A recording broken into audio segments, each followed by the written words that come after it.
What makes a thobe Palestinian? It's not actually the motifs and it's not the colors.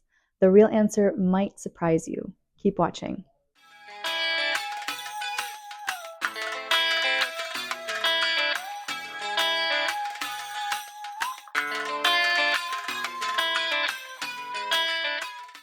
Hey tatreezers, it's Lena, and in this video we are diving into what exactly makes a Palestinian thobe Palestinian, and why that answer has everything to do with your story.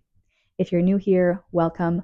Whether you're just threading your first needle or you're stitching every single day, this channel is all about reclaiming Palestinian heritage by telling your story through tatreez and the art of thobe making.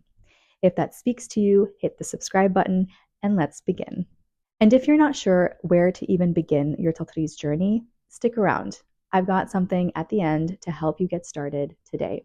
When you think of a Palestinian thobe, what comes to mind? Maybe it's the colors, the stitches, a specific village pattern. But here's the thing no one told me when I started my journey. A thobe isn't Palestinian because it follows a rule book. It's Palestinian because it tells a story.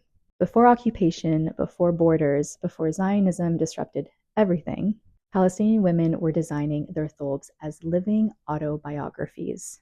Every motif wasn't just decorative, it meant something. Every stitch said, "This is who I am, this is where I come from." Some women stitched harvest and land, others stitched grief and longing, or marriage, migration. I didn't grow up with a thobe. I learned cross-stitch from my non-Palestinian mother, and for a long time, I thought that meant I didn't have a right to make one. But the more that I learned about the history of tatreez and thobes, the more I realized this tradition was made for telling stories like mine. There's no one way to be Palestinian, and there's no one way to make a thobe. This is my thobe. It does not follow a design specific to any one village. It reflects my story, diasporic, hybrid, still healing, still remembering, and that, my fellow tatreezers, is deeply Palestinian. If you've ever thought, I want to make a thobe, but I have no idea how to even do tatreez, you're not alone. The best way to start is simple. I've created 2 playlists just for you on my YouTube channel. One walks you through the basics of tatreez, and the other shows you how to add embroidery to clothes that you already own.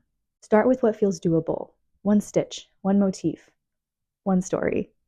Until the next video, comment below what would you love to see on this channel. Keep telling your story 1 stitch at a time. I'll see you soon.